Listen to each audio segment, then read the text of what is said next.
Ya verán que con este par de escritores eso es básicamente imposible por el tipo de literatura que hacen. A don Mario Vargas Llosa no tenemos ni que presentarnos, nuestro premio Nobel, nuestro mejor escritor, la persona que además lleva muchísimo a nuestro país. Al señor Sergio Ramírez sí que me gustaría hacer una introducción para quienes no han tenido el gusto de conocer su literatura. Es un escritor nicaragüense, fue vicepresidente de Nicaragua entre los años 85 y 90. Curiosamente, cuando dejó de ser vicepresidente, Mario Vargas Llosa decidía que iba a ser presidente y no, al final no lo consiguió. El señor Ramírez también intentó la presidencia de su país y tampoco lo consiguió, así que en eso, gracias a Dios, se parecen, porque tenemos a dos escritores en lugar de dos expresidentes. Los dos han ganado el premio Cervantes, y además los dos son de alguna manera hijos de Rubén Darío, diría yo, porque Sergio Ramírez, como buen nicaragüense, se define como heredero de Rubén Darío, y Mario Vargas Llosa hizo su tesis de bachillerato en San Marcos sobre Rubén Darío. Estas son poquísimas coincidencias que me atrevo a nombrar, porque van a encontrar muchísimas más, probablemente algunas diferencias en la charla que nos toca el día de hoy. Nos han pedido hablar de los paraísos literarios de América Latina. Así que en primer lugar yo dejo la palabra para que saluden y luego les planteo cuáles son los temas que por los que más o menos vamos a ir sondeando, si a ustedes les parece. Lo más ordenado. Buenas noches, Mario. ¿Se oye? Sí. No. Sí. Sí se escucha. Pues yo creo que la literatura y la idea del paraíso están muy cerca. La literatura, sobre todo en sus orígenes, en su comienzo, es la idea del paraíso. Uno viaja a través de la literatura a una sociedad que es perfecta, que es mejor que la sociedad que tenemos, una sociedad además en la que podemos vivir al mismo tiempo muchas aventuras, salir de nosotros mismos, identificarnos con personajes que tienen existencias muy distintas a la nuestra, de tal manera que yo creo que la literatura existe porque quienes fundan la literatura, quienes escriben los primeros textos literarios, sienten que en la vida real hay unas limitaciones, entre otras limitaciones está la de sentirse confinados en una sola existencia, cuando la imaginación nos impulsaría a vivir 1000 vidas diferentes. Yo creo que de eso nace la literatura, ¿no? Es una manera de poder vivir otras vidas y existencias más ricas, más diversas, más interesantes que la existencia real. Y esa es la idea del paraíso, ese es el germen de esa sociedad perfecta, intemporal, maravillosa, que está presente en todas las religiones y que yo creo es la razón de ser de la literatura, seguramente en sus comienzos, ¿no?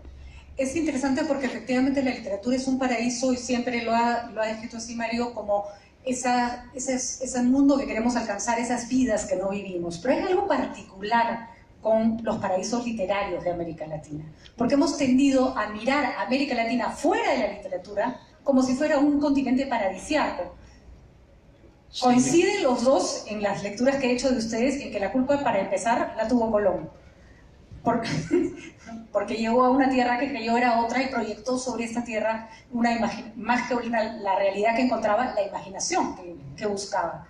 Sin ninguna duda, yo creo que los primeros europeos, sobre todo las primeras oleadas de europeos que llegan, españoles, portugueses, quedan deslumbrados con un continente tan rico, tan diverso como el que encuentran, y además en el que todo les parece posible, ¿no?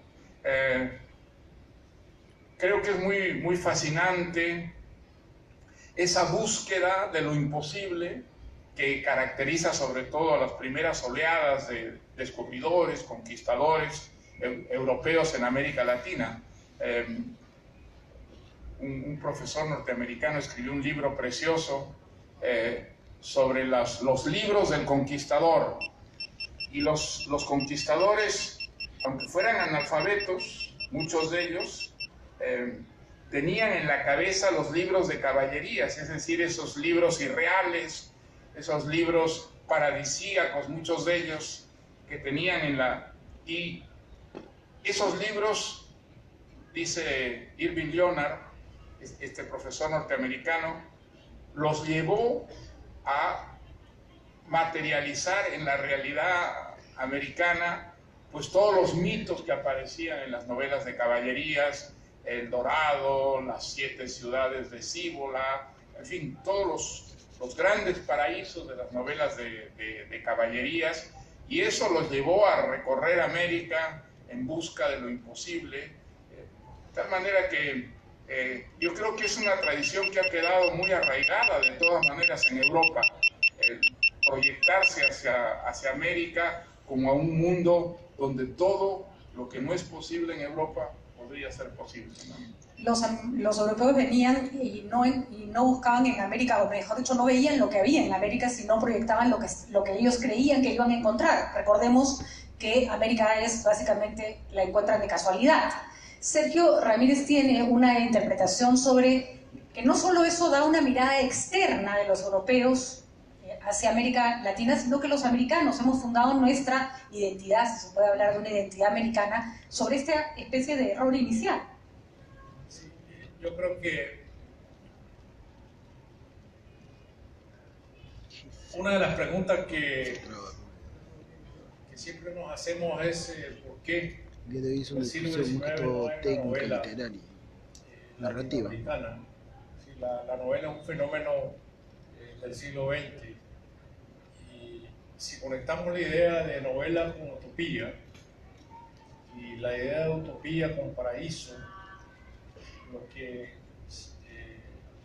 los verdaderos novelistas del siglo XIX son los que se suben al caballo en busca de la independencia y comienzan a escribir historias en términos de novela, ¿no?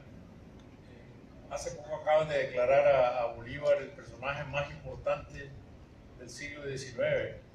Yo me puse a leer por qué habiendo tantos personajes tan señeros en el mundo, ¿no? Y hace la cuenta de cuántos miles de kilómetros recorrió Bolívar a caballo en su vida, cuántas distancias alcanzó, cuántos países liberó, y esto es una verdadera novela. La vida es una verdadera novela, es decir, alguien que desde los llanos de Venezuela atraviesa los Andes y llega hasta Lima, eso es una verdadera utopía, cumplir con una utopía. Entonces, esta novela que se escribe en las patas de los caballos, que se escribe de manera que los libertadores llevaban atrás siempre en la impedimenta de guerra iba la imprenta, porque la imprenta se escribía en las proclamas, y los libertadores a la vez eran periodistas, eran abogados, eran oradores fogosos, eran estadistas, no eran todos, y también tenían una tremenda imaginación. Entonces, en lugar de escribirse la novela se hizo a través de estas marchas, a través del páramo, de la selva, de las montañas. Y eso es lo que es la novela de América Latina en el siglo XIX, que después se escribiría en el siglo XX. Pero si también relacionamos paraíso con utopía, lo vamos a encontrar después la conexión entre los dos términos, infierno y distopía. Es decir, cómo la historia de América Latina del paraíso pasa a ser infierno y el infierno pasa a ser distopía. Usted decía, señor Ramírez, que América es el continente de las exageraciones, que nacimos como producto de una exageración. Y esta reflexión sobre las novelas se escriben encima de las patas de los caballos, que la gran gesta del siglo XIX de las independencias era suficientemente fantasiosa, por decirlo de una manera, como para que hubiera nacido ahí una literatura potente, que por eso la literatura viene, digamos, el fenómeno Rulfo y de los que podemos hablar con sus antecedentes, viene después. ¿Qué pasó en nuestro continente? La pregunta es para los dos. ¿Qué pasó para que este mundo que asumíamos como utópico, paradisíaco, exagerado, terminara convirtiéndose en un mundo literario? ¿En qué momento la literatura voltea a mirar y convierte esos temas en temas de ficción? Hay un hecho muy misterioso en la historia de América Latina, y es que se prohibió la novela durante todos los años coloniales, o sea, durante 3 siglos no se pudo escribir novelas en América Latina porque había una prohibición terminante. ¿Por qué se prohibió la novela en América Latina? Si la novela era mala para América Latina, ¿por qué se permitía la novela en España? ¿Cuál era la razón por la que... Las razones que nos dan los libros de historia de la literatura, sobre todo latinoamericana, es que se fundaba la prohibición de escribir novelas, por lo tanto de leer novelas, en que las novelas contaban unas historias disparatadas, absurdas, y que sobre todo los indígenas de América podían distraerlos de la preocupación que debía ser fundamental, que era Dios y la religión. Pero digamos, es un argumento que no es convincente, no resulta muy convincente, porque si la novela tenía ese peligro, ¿por qué estaban exonerados los españoles de correr el riesgo de leer novelas? El hecho es que se leyeron novelas en América Latina, sí, porque entraban de contrabando muchísimos libros. El Quijote, por ejemplo, circuló mucho, de contrabando, porque la prohibición existía. Hay una tesis posible que es interesante, y es que la prohibición de las novelas en América Latina hizo que toda la cultura de alguna manera se impregnara de aquello que representa la novela y que aquí no se podía escribir, y que nuestra vida política, nuestra vida religiosa, nuestra vida social en general se impregnó de las fantasías que normalmente se vuelcan en las novelas, pero aquí no se podía escribir novelas, pues de alguna manera la vida entera se novelizó en América Latina, y que por eso los latinoamericanos hemos tenido siempre una gran dificultad, una dificultad que no tienen los europeos o que no tienen los habitantes de otros continentes, a diferenciar la realidad de la ficción. Y esa es una tesis interesante que de alguna manera pues coincide con muchos hechos históricos de la vida latinoamericana, donde la confusión entre la realidad y la irrealidad es evidente, es notable, y quizá eso se ha dado fundamentalmente en el campo político. En el campo político nosotros hemos en América Latina vivido muchas veces en una irrealidad que nos hacía descuidar lo importante muchas veces por lo fantasioso, por lo real. E incluso creer que una representación casi teatral de la vida, lo menciona usted, Mario, por ejemplo, en el caso de Leonidas Trujillo, que es absolutamente disparatada, además de terrible, por supuesto, toda la dictadura, pero que hay una suerte de pacto con la sociedad en vivir una fantasía, ¿no? Pero después de las fantasías, digamos, de la realidad latinoamericana, también han llegado a Europa, y muchas veces Europa ha visto en América Latina realizarse lo que allá en Europa parecía un imposible. Yo creo que si hay un hecho, por ejemplo, fundamental que muestra esto, es la Revolución Cubana. La Revolución Cubana tiene un éxito absolutamente extraordinario en Europa. ¿Por qué? Porque parece posible que esta revolución represente lo que muchísimos europeos querían que fuera la revolución, y no lo había sido, y no lo habían sido las revoluciones que se habían dado en Europa. Entonces creo que hay una visión que es, por una parte, muy romántica, y por otra parte muy irreal de lo que es la Revolución Cubana, que explica quizá el enorme entusiasmo que despierta en toda Europa, y no solamente entre fuerzas de izquierda, también entre fuerzas de centro, de derecha, que ven este fenómeno que vive Cuba como algo absolutamente excepcional. Y creo que no es el único caso, seguramente se pueden encontrar muchos otros casos en que la visión europea de América Latina refleja esa búsqueda del paraíso, de lo que para Europa es una irrealidad y que podría darse en América Latina. Sergio, usted señala también en varias de sus intervenciones, su escritura, usted vivió una revolución, la revolución sandinista en contra de una dictadura terrible, y ahí también había una persecución por una sociedad utópica. Pero usted señala que, producto de esa necesidad de alcanzar utopías, normalmente fracasamos, y los fracasos suelen ser terribles al confundir de alguna manera esta idea ficcional con esta aspiración real. Creo que en América Latina tenemos una repetición constante de la búsqueda del paraíso a través de una utopía. Lo vimos con los conquistadores, ¿no? Como señalaba Mario, los conquistadores traían en su cabeza la gran utopía de los libros de caballería, de estos lugares fantásticos. Al fin y al cabo eran lugares de felicidad. Si conquistar la felicidad es conquistar estas nuevas tierras donde había una ciudad de cúpula de oro, pavimentada de oro, que era el Dorado. Y emprendían unas travesías peligrosísimas en busca de una fantasía. Se buscaba, ¿no?, la fuente de la eterna juventud, pero no solo se buscaba en las mentes. Se armó una expedición desde Puerto Rico que costó muchas vidas para buscar la fuente de la eterna juventud en Florida. Murieron muchos en los bancos, en los pantanos.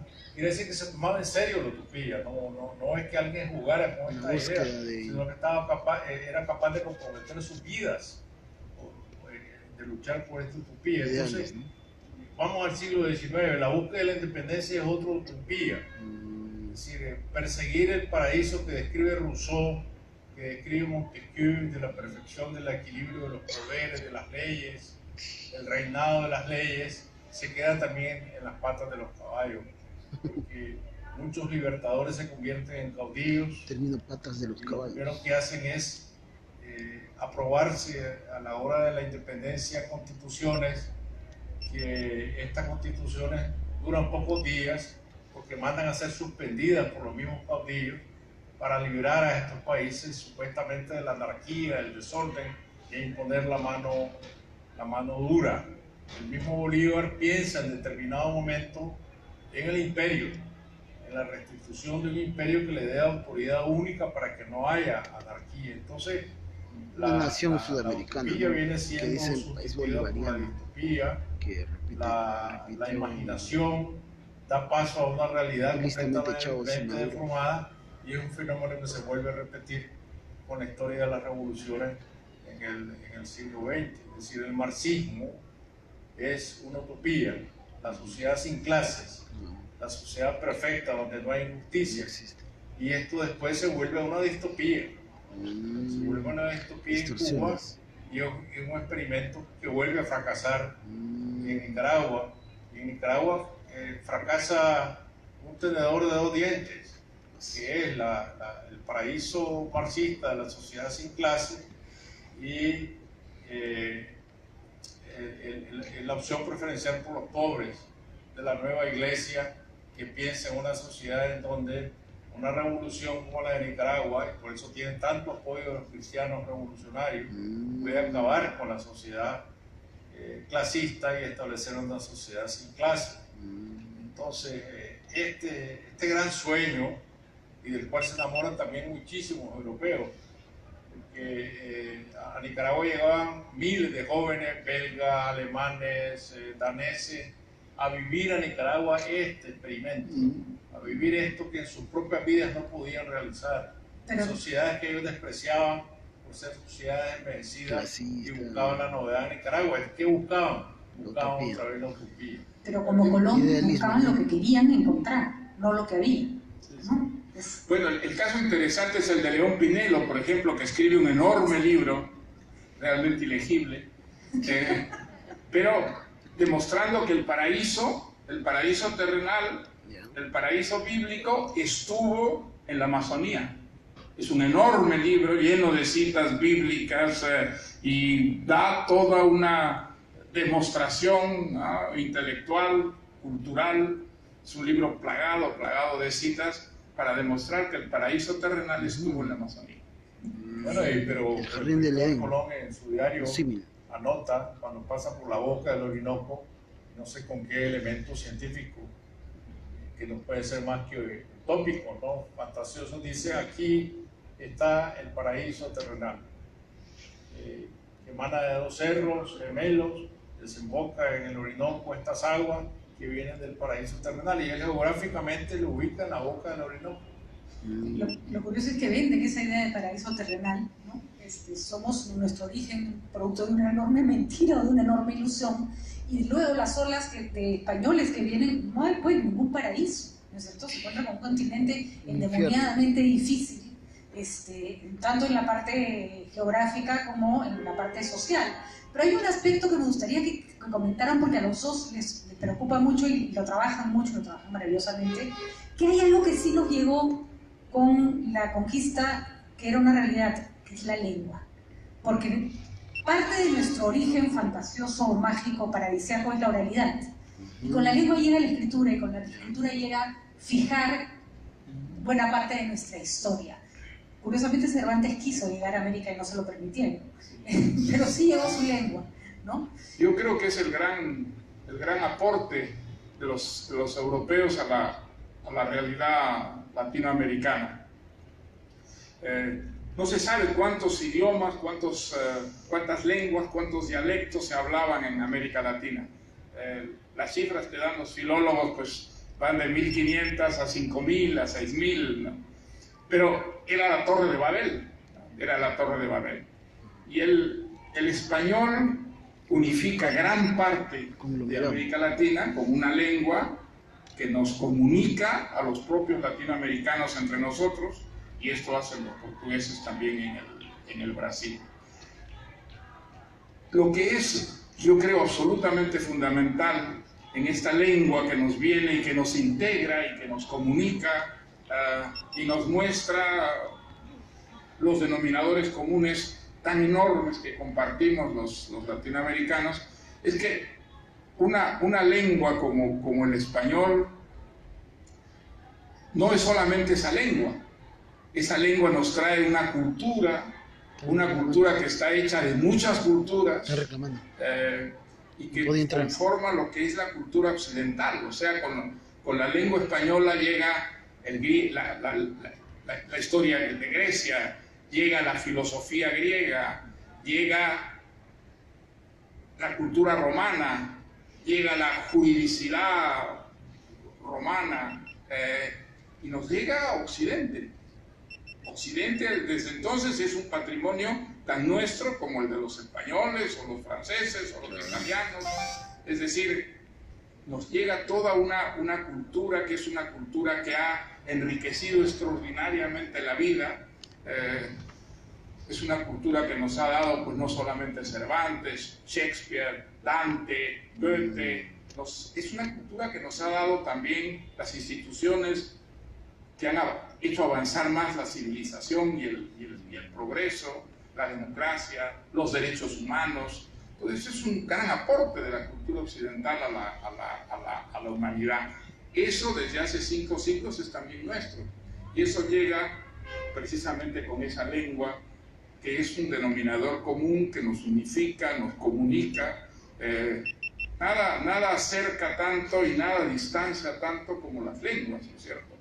Creo que el hecho de hoy día de hablar una lengua que hablan pues 500 millones, por lo menos 500 millones de personas en el mundo, nos hace modernos y nos hace universales, ¿no?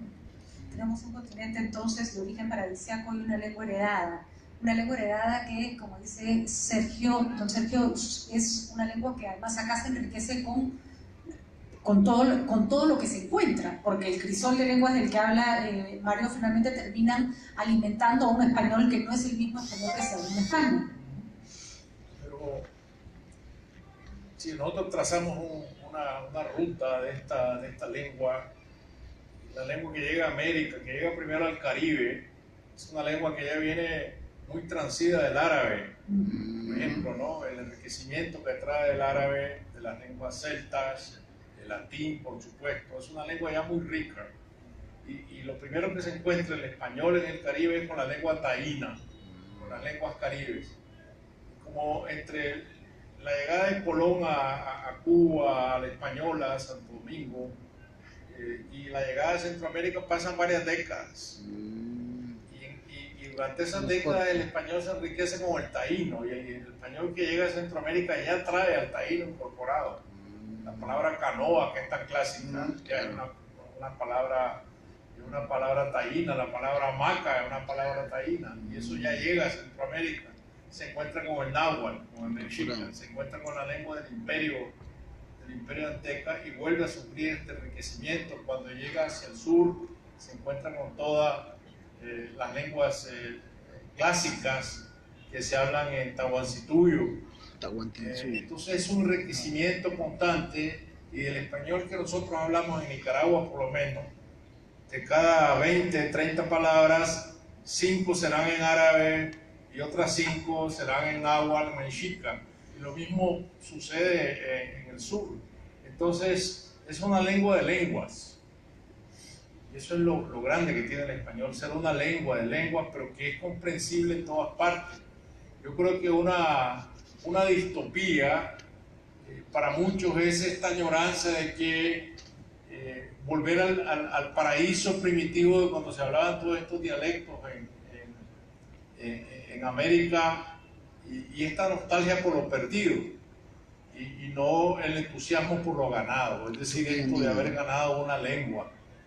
Es lo que aún en términos del daño de la conquista, este gran debate que hay sobre el daño de la conquista, pues esto lo resumía muy bien Neruda cuando decía, bueno, se llevaron el oro, nos dejaron la lengua, y esta es la gran herencia de la que todos disfrutamos. La gran herencia con la que contamos y que nos ha permitido justamente crear esta literatura fundada en esta lengua y en esta visión de la realidad, ya que es la parte que me interesa un poco, que me ayuden a entender el proceso de creación de la literatura a través de esta concepción del paraíso latinoamericano, porque hay otros continentes o otros escritores que viven en otros países que, si bien todo lo que escriben puede estar involucrado con, y de hecho lo está, si no la literatura no es buena literatura, con lo que ocurre, con el contexto, con algo que es más social que individual, en América Latina, como decía Sergio Ramírez en algunas de sus conferencias, la realidad te interpela, te obliga, te persigue, no te deja. Y prácticamente ninguna de las novelas que han escrito ustedes, por más que sean historias de personajes familiares, por más personal que parezca el argumento, no tienen un colofón, un escenario del continente o del país detrás. ¿Por qué? O sea, ¿es eso bueno o malo? ¿Es inevitable? ¿Es América Latina el continente que siempre los persigue? Está buena pregunta. Bueno, yo creo que el testimonio que da la literatura sobre la realidad es un testimonio en el que, si se trata de literatura, algo se añade que irrealiza la realidad. La literatura nunca puede ser una proyección fotográfica del mundo tal como es. Si eso fuera la literatura sería una rama de la historia, ¿no? O de la sociología, un espejo que quiere reflejar el mundo tal como es. No, yo creo que la literatura existe, y la literatura nos seduce precisamente porque no es el mundo real, aunque está hecho con elementos, experiencias de los escritores del mundo real. Algo en ella se ha añadido a esa visión de la realidad, que la enriquece y la transforma. Y eso es lo que nosotros buscamos en la literatura, lo propiamente literario de un texto que no es historia, aunque pueda alimentarse también de la historia, que no es sociología, que pueda servirle muchísimo la experiencia sociológica de una realidad. Pero en la literatura hay siempre algo más. Es un mundo que está hecho de palabras, es un mundo que nace fundamentalmente no solo de experiencias, sino de palabras, de lenguaje, una cierta manera de tratar el lenguaje. Y es un mundo que existe dentro del lenguaje y exclusivamente como una manifestación del lenguaje. ¿Qué es lo que nos fascina en una gran novela? Nos fascina que tenemos en una gran novela algo que no tenemos nunca en la experiencia real de la vida. Las motivaciones de los actos, las consecuencias de los actos, algo que nunca tenemos viviendo la experiencia de la realidad.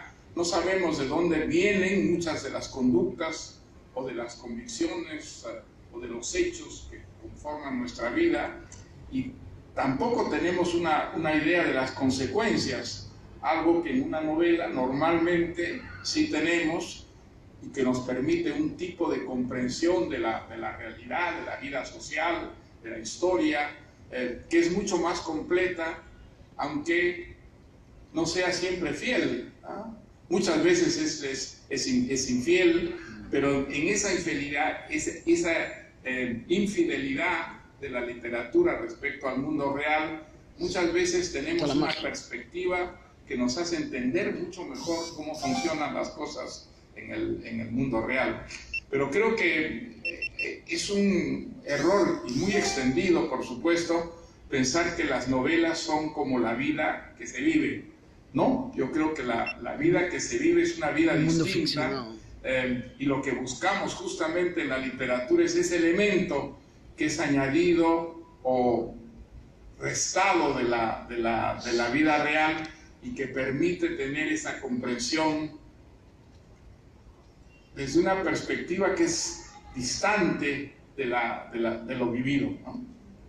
Claro, es la vida que no, a través de la ficción puedes vivir la vida de otros sin que te hagan daño, y además hay un narrador que lo sabe todo y que te lo va contando. La vida no tiene narrador omnisciente, por decirlo de alguna forma.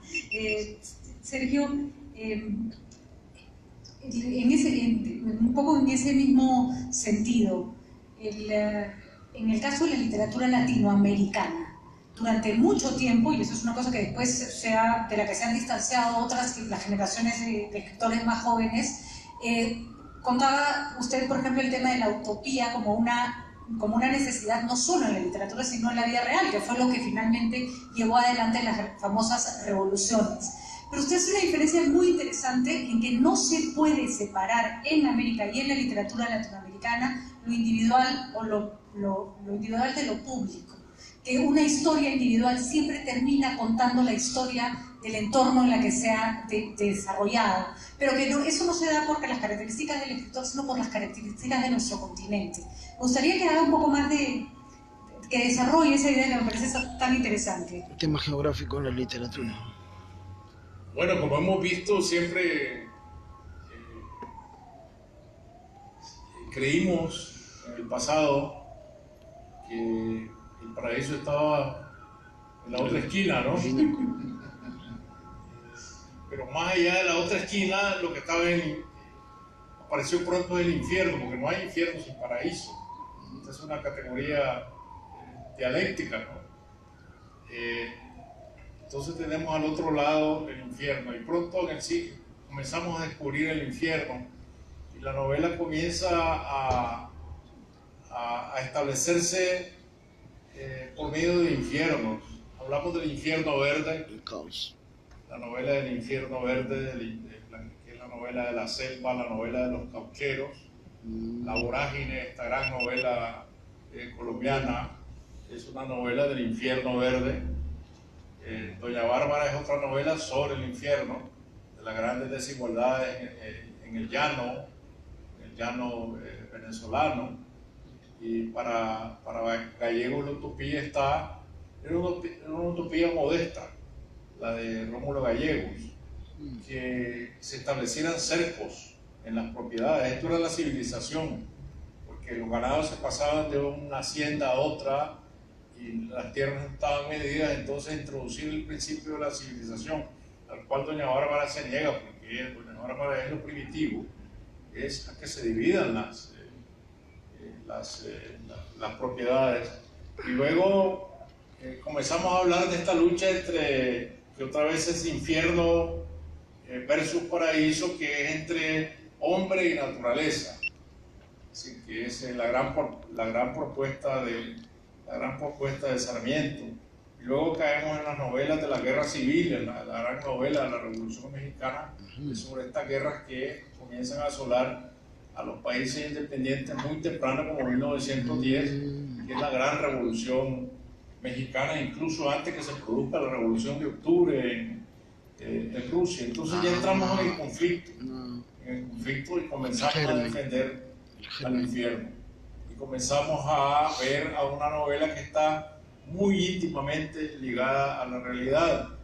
Pero claro, cuando Mario decía que hablaba de esta profundidad que tiene la novela, lo que no es la novela, tampoco la novela es la geografía, tampoco la novela es la historia. La novela son los conflictos profundos entre los seres humanos y las relaciones entre los seres humanos, pero que sí están marcadas por estos grandes escenarios, porque son nuestros propios escenarios y son escenarios de conflicto. Entonces la novela latinoamericana comienza a vivir del conflicto, de los conflictos políticos, de los conflictos sociales, en la medida en que esos conflictos políticos y sociales son capaces de modificar la vida de las personas, que se meten con la vida de las personas, el destino, el poder, y el poder se convierte en este gran modificador de la vida de los seres humanos. La vida de los seres humanos no serían las mismas sin esta fuerza que tiene el poder de disolver, de dispersar, de destruir, de enviar a la gente al exilio, de matar, de la cárcel, de la tortura, y esto modifica la vida de los seres humanos. Entonces uno comienza a tener a ver esta diferencia profunda que hay entre civilización y barbarie. Entonces la civilización sigue siendo la gran utopía. Vivimos siempre pensando en la civilización como algo que no es conquistable, que por mucho que la democracia se esfuercen por conseguir la civilización, siempre volvemos a caer hacia atrás. Hablamos de izquierda, hablamos de derecha, y hoy día en el siglo XXI estos conceptos en qué se concretan, izquierda y derecha. Bolsonaro versus Maduro. Sí. Izquierdas radicales nosotros tenemos de y derechas populistas, y no de valores de civilización. Entonces, esto sigue siendo el gran conflicto que vuelve a reflejarse en la novela como un terreno de conflicto, un terreno de oposición, de fuerzas que siempre están luchando y que nos van a dar novelas en la medida en que la realidad la veamos a través de este cristal distorsionado. Pero en algún momento la novela del siglo XX pretendía cambiar la realidad. Los grandes novelistas como Sartre y toda buena parte del movimiento europeo y también latinoamericano. Entonces hay una vocación de influir en la realidad a través de la literatura, que no ocurre. No ocurre. Sin embargo, los escenarios de injusticia, de crisis, de conflicto continúan ahí. Con otras formas, pero continúan ahí. Mientras haya una diferencia entre la ruralidad y lo urbano, por ejemplo, tendremos esta suerte como de continente dividido entre un concepto de desarrollo y una identidad ahí que todavía no logramos conciliar. ¿Cuál es el rol de la novela entonces cuando esa suerte de intentar proyectar la ficción sobre la realidad fracasa? Cuando las revoluciones hechas a la luz de las grandes utopías literarias se convierten en pesadillas. Ajá, qué interesante. Yo creo que es muy exacto lo que decía Sergio, que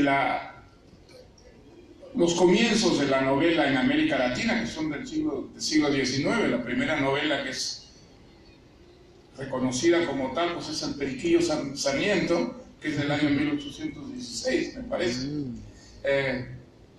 Pero creo que esa primera etapa de la novela en América Latina es una etapa en la que el ser humano está como aplastado por la fuerza de la naturaleza.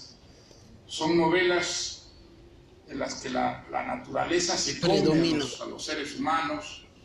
Ahora es al revés. Siglo No XXI. recuerdo de quién era este ensayo que ponía el final de La Vorágine como un ejemplo de esa novela primitiva latinoamericana, en que a los seres humanos los devora la selva, como a los personajes de la Vorágine. Los seres humanos devoran el bosque, depredan la selva. Creo que también es el caso de Don Segundo Sombra, que al final vemos desaparecer, alejarse a Don Segundo Sombra, como si la pampa lo fuera cortando a pedazos, lo fuera cortando a hachazos. Son como símbolos de unas novelas en las que el ser humano tiene menos vida que los árboles, que la pampa, que los Andes, que las selvas, los ríos, esa naturaleza.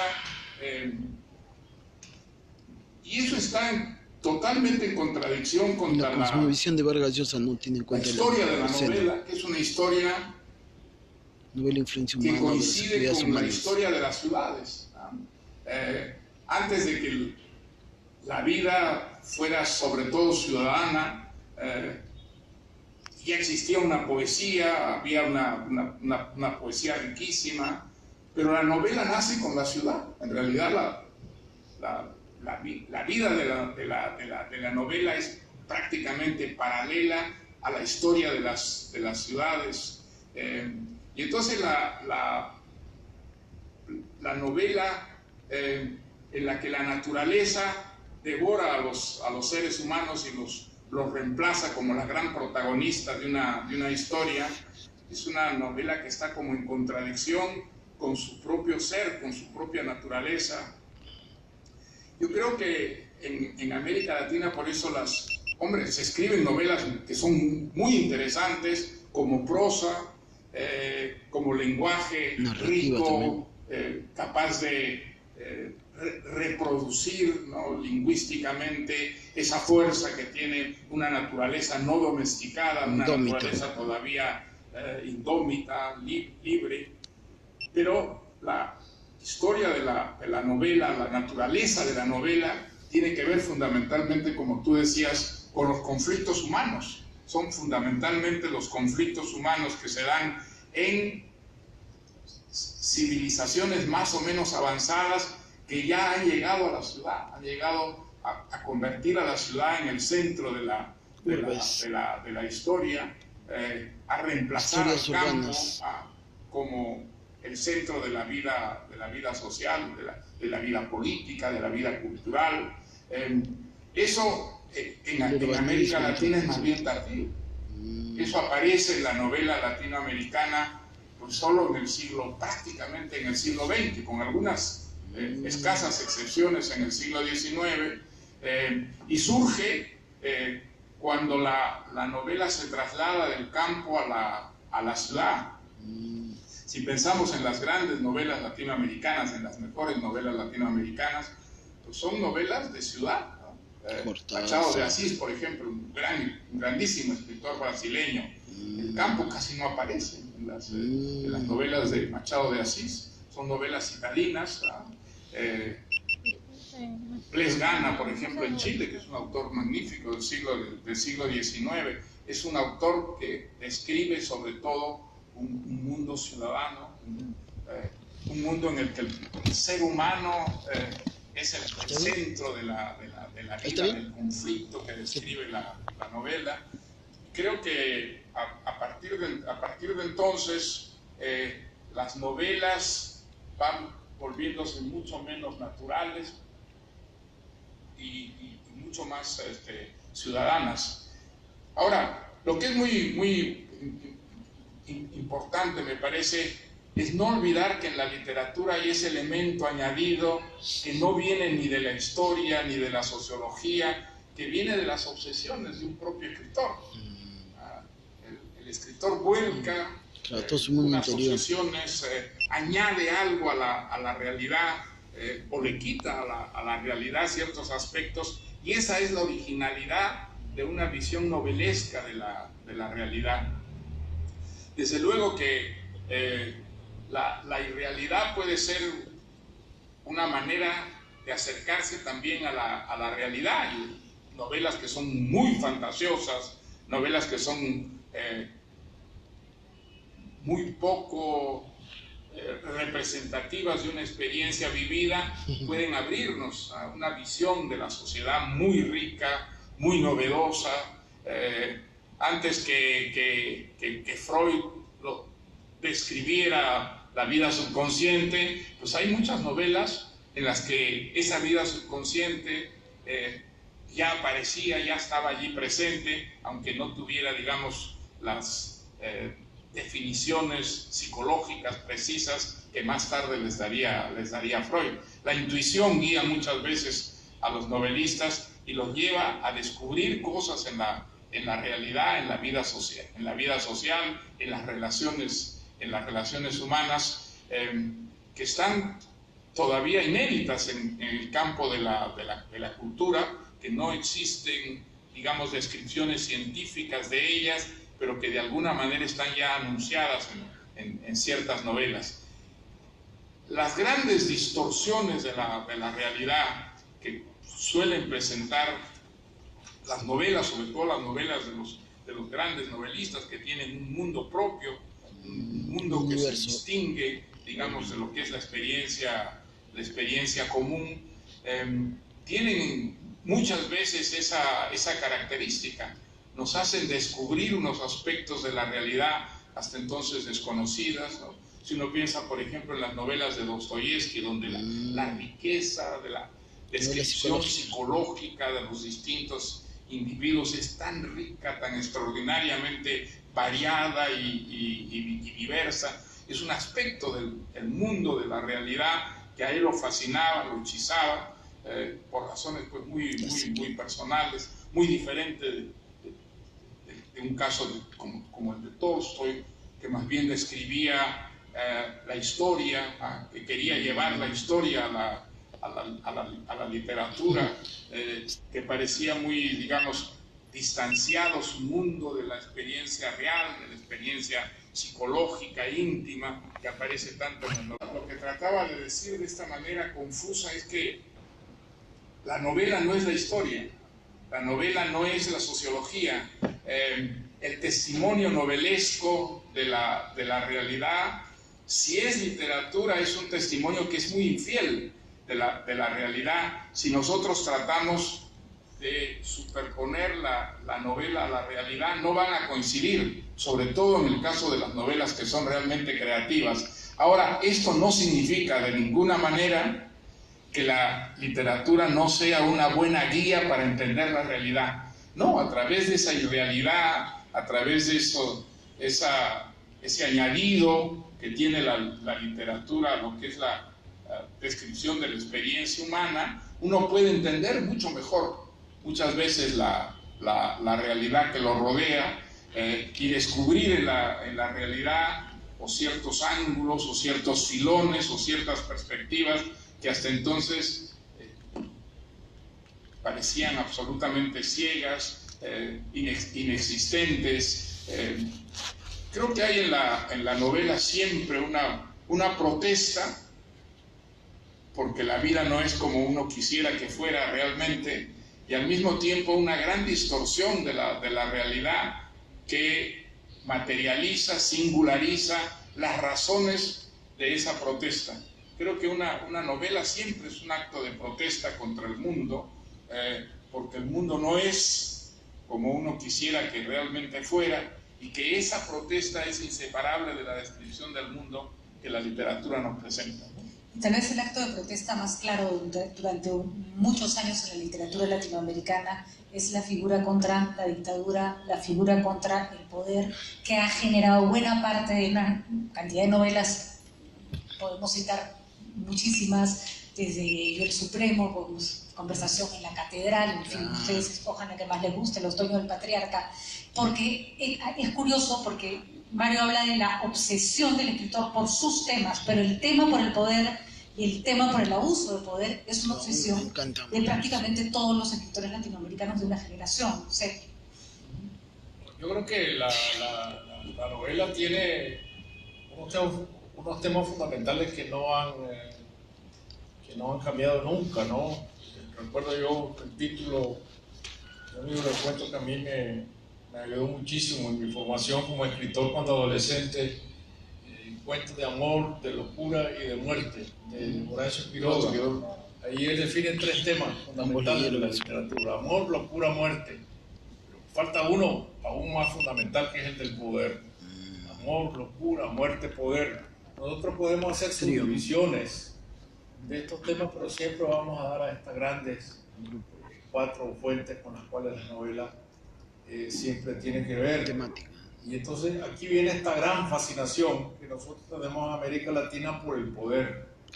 Pero tenemos esta fascinación por el poder anormal, no por el poder institucional, democrático, por el poder bien repartido, con el equilibrio de poderes, como quería la utopía de Montesquieu.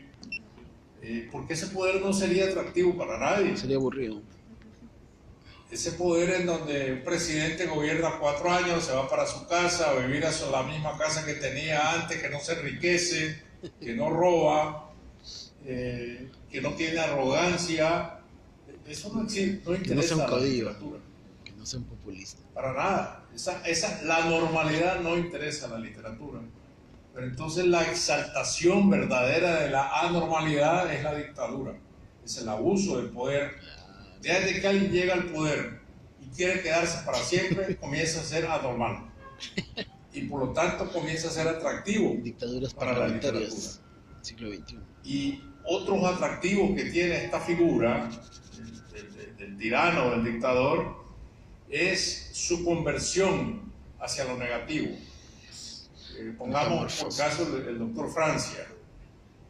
El doctor Francia no era ningún machetón, no era ningún ignorante, era un enciclopedista, era un hombre bien ilustrado, que de repente se le ocurre que la única manera de preservar al Paraguay de la contaminación de la corrupción extranjera es aislando al Paraguay, cercándolo por todos lados, volviéndolo un país de silencio. Entonces esta idea extravagante es la que deja en la normalidad al doctor Francia. Y entonces estos rasgos de anormalidad siempre los vamos a encontrar en los dictadores latinoamericanos, que por eso son atractivos, porque nos desafían a encontrar algo que no está en la normalidad, Latinoamérica está fuera de la normalidad, parece que se inspiraciones vuelve para la ejemplo literatura. sumo de anormalidad. Y de aquí se crea toda una novela.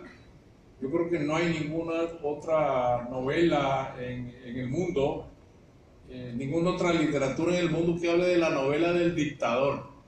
Nosotros hemos matriculado una novela del dictador que va desde Yo el Supremo hasta La Fiesta del Chivo. Porque siempre estamos buscando figuras extravagantes, y yo creo que, claro, Mario fue a buscar la más extravagante de todas, que es el Trujillo, que no era ni siquiera general, era generalísimo. Y siempre me divierte mucho encontrar que la esposa del dictador, del generalísimo Trujillo, era la prestante dama. Es decir, no era la primera dama, era la prestante dama. Esta exageración en el lenguaje, incluso. Bueno, yo tengo mi propia experiencia muy cercana, ¿no? Así que... Es la de Somoza. Sí. Pero espero que no sea verdad tu tesis, porque si examinamos de cerca tu tesis, la novela sería incompatible con la civilización. Sería aburrido. La novela sería el territorio de la barbarie, lo que estimularía la creación de grandes novelas. Hombre, es verdad, por ejemplo, ¿qué grandes novelas ha producido Suiza? Y Suiza es un país enormemente civilizado, ¿no es cierto? Por eso tenemos un Pero Nobel. precisamente porque es tan civilizado es que no ha habido grandes novelas en la historia de Suiza. En cambio, en la historia de América Latina, pues sí hemos producido muy buenas novelas, pero eso sería síntoma de nuestra barbarie, de nuestro salvajismo, de nuestro primitivismo, sí, pero... de un continente pues, que se resiste a la civilización. Fíjate que si nos pusieran en la difícil tesitura, a ti y a mí, de elegir entre una barbarie que produce grandes novelas y una civilización que está reñida con el género novelesco, ¿qué elegiríamos? Nos pondrían en un aprieto considerable. Dilema Pero de todas maneras yo literatura. te desafiaría a que me mencionaras una sola gran novela latinoamericana que no tenga que ver con la normalidad del poder. Porque el problema es de que... La normalidad, pues, es nuestra normalidad. Claro. En América Latina lo normal En es eso tener consiste lo atroz. dictadores, vivir situaciones Salto de mata, catastróficas. salto de mata. ¿Qué país en el mundo tiene 5 presidentes últimos, 2 ladrones? Perú. No me digas que no es Bravo. algo realmente original. Ahora, eso debería producir grandes novelas. Grandes escritores. Bueno, pero Pero aquí ¿qué sería preferible para el Perú? No tener presidentes ladrones, sino presidentes honestos, honrados, como los suizos que no saben ni siquiera quién es el presidente de Suiza, y no producir novelas buenas. pero así como tú te has ido... Eso sería realmente trágico para nosotros, ¿no? Pero así como tú te has ido a Guatemala a escribir la historia de Arbenz y de Castillo Armas, a mí me gustaría venir aquí Ir a buscar la a escribir la Guatemala. historia de Montesinos. No sé usted, pero yo prefiero un Nobel y malos presidentes que al no haber tenido a Mario Vargas Llosa. Pero, y a Sergio Ramírez, por supuesto.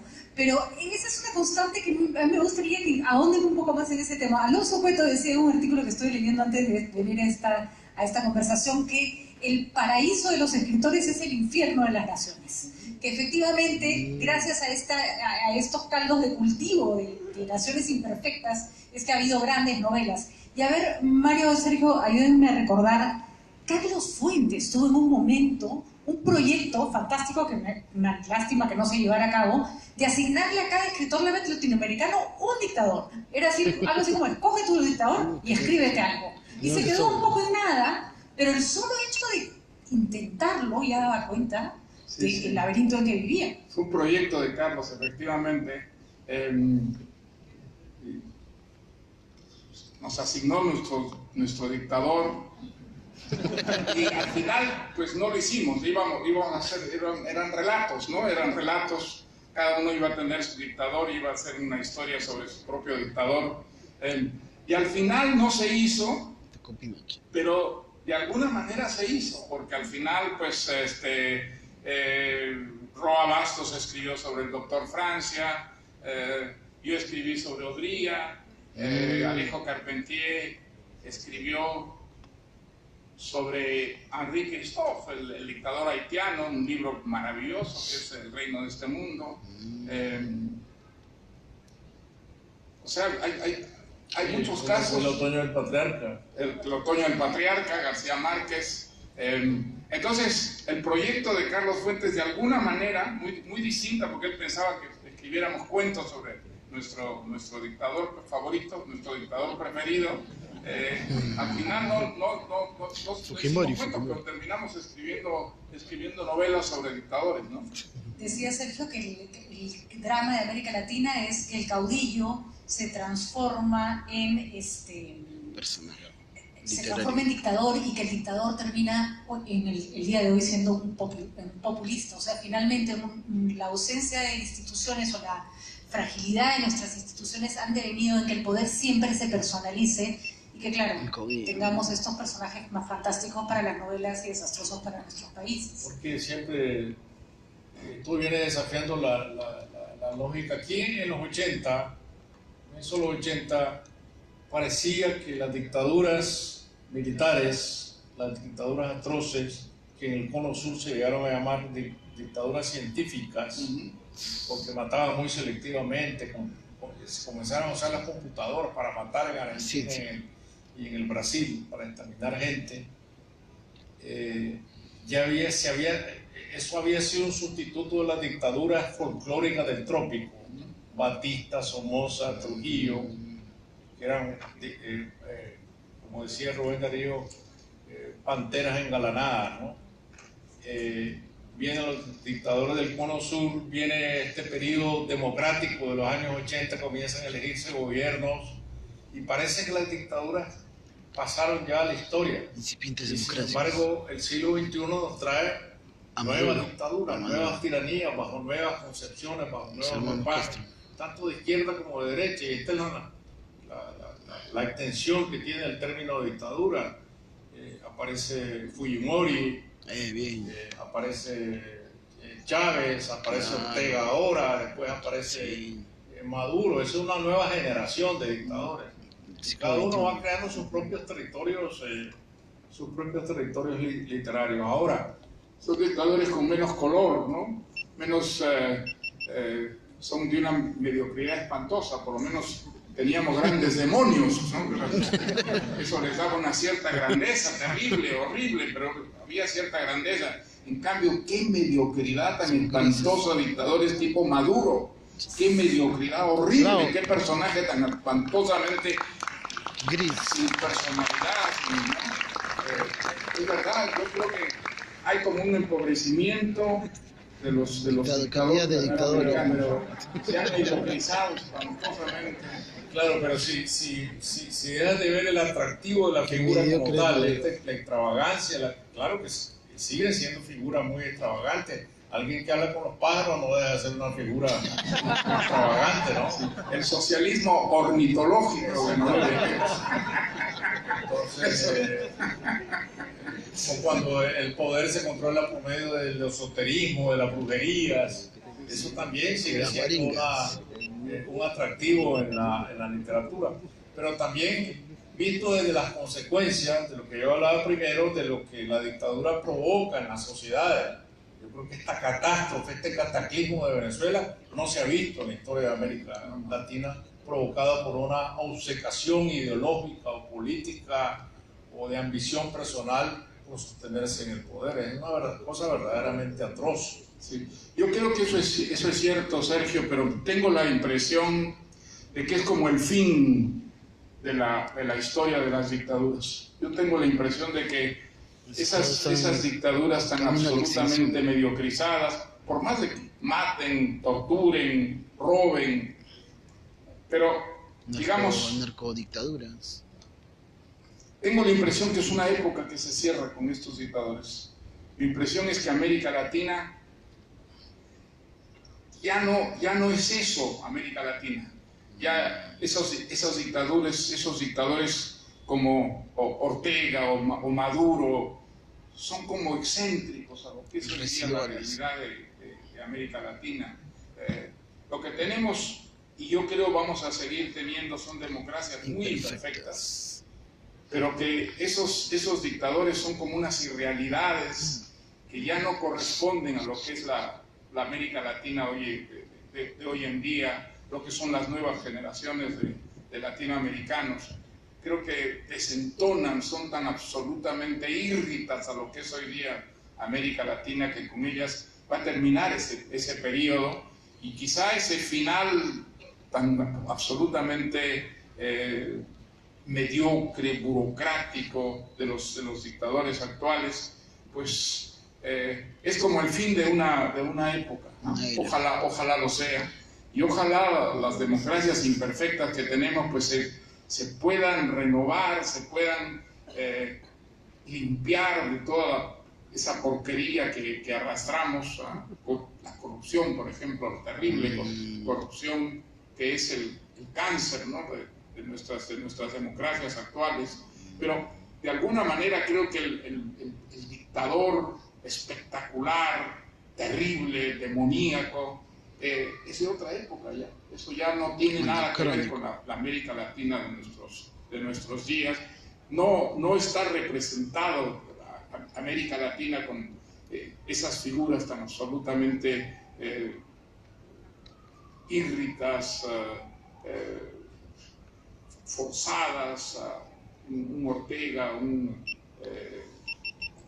Maduro, un Raúl Castro. Creo que eso es el pasado, que está ahí todavía, ¿ah? Pero mi impresión, y ojalá sea así, que con ellos desaparece toda una época siniestra de la historia latinoamericana.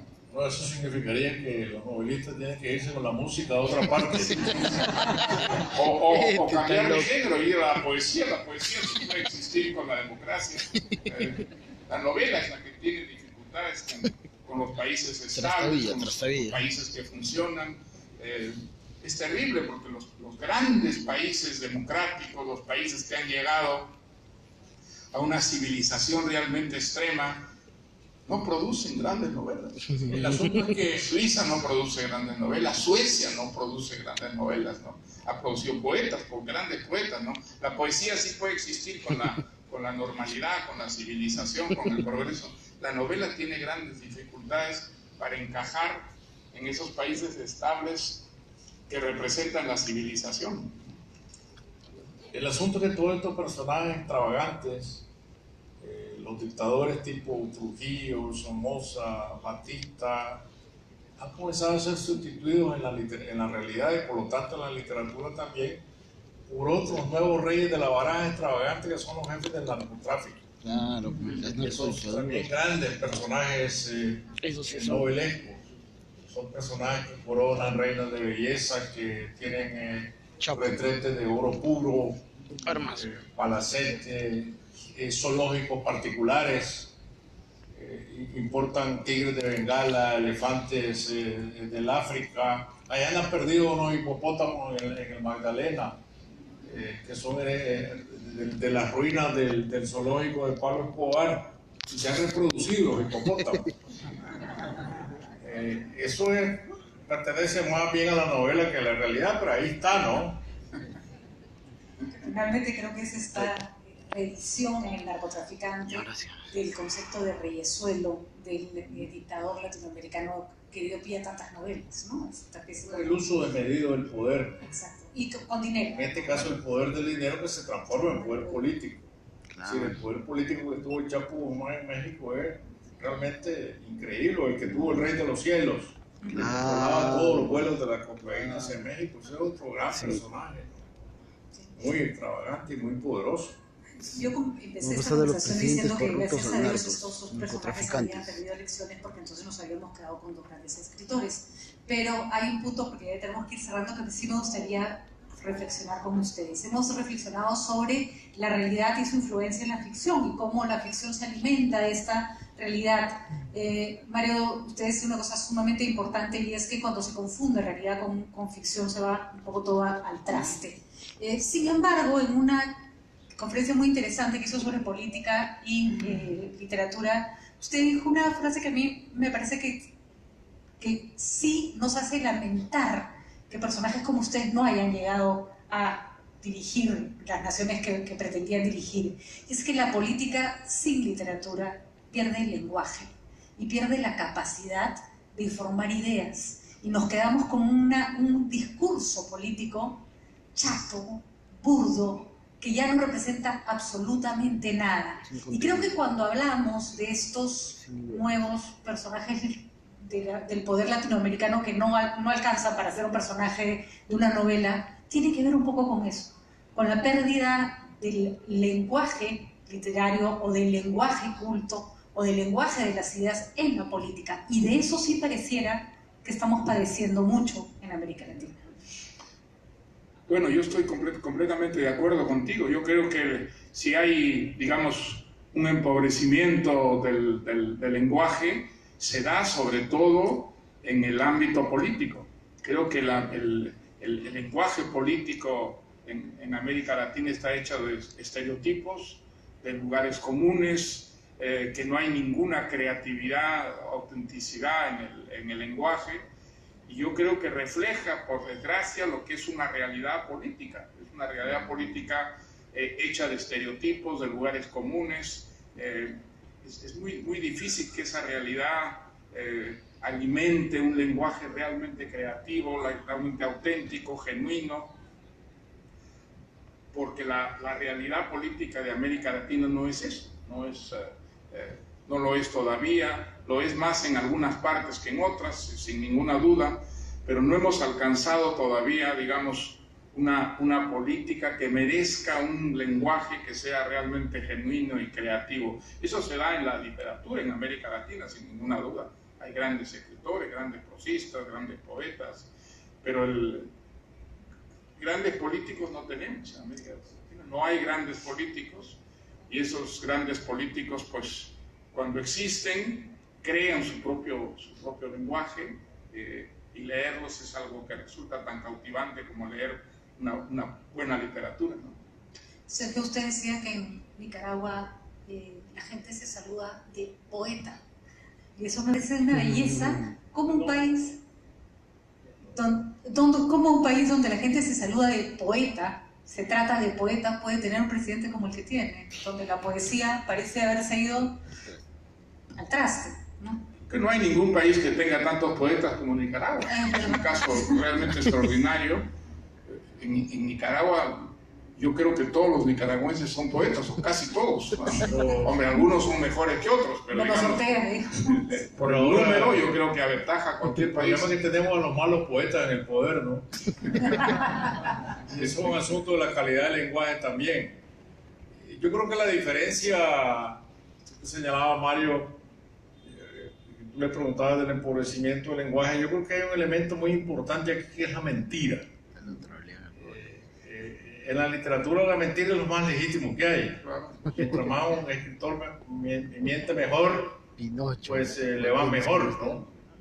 En la política la mentira es totalmente ilegítima y estamos llenos de mentirosos. Sí, porque la retórica política, su constante es la mentira. Entonces la mentira es prueba de legitimidad, mientras que en la literatura es prueba de legitimidad. En una es prueba de la pobreza del lenguaje y en otra es prueba de la riqueza del lenguaje, pero la mentira está de por medio, y en un mundo que cada vez se construye en base a las mentiras. Es decir, el mundo digital, la gran reina ahora pasa a ser la mentira, y los políticos que saben usar los instrumentos digitales se vuelven mentirosos muy refinados.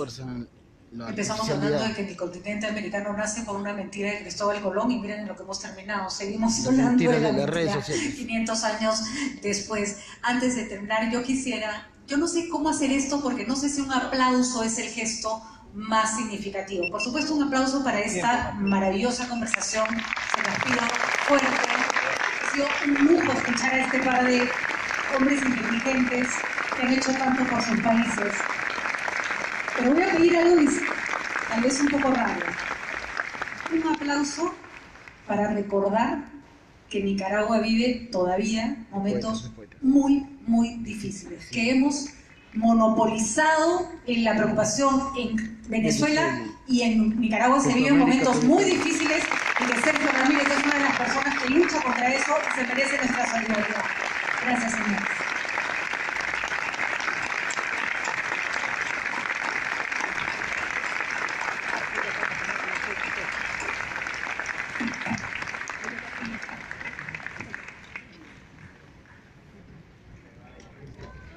No te vayas, Mario.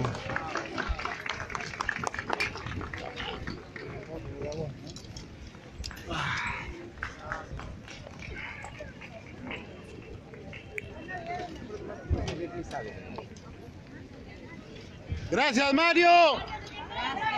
Gracias.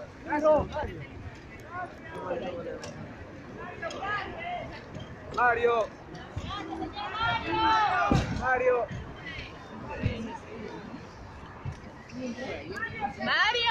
Mario.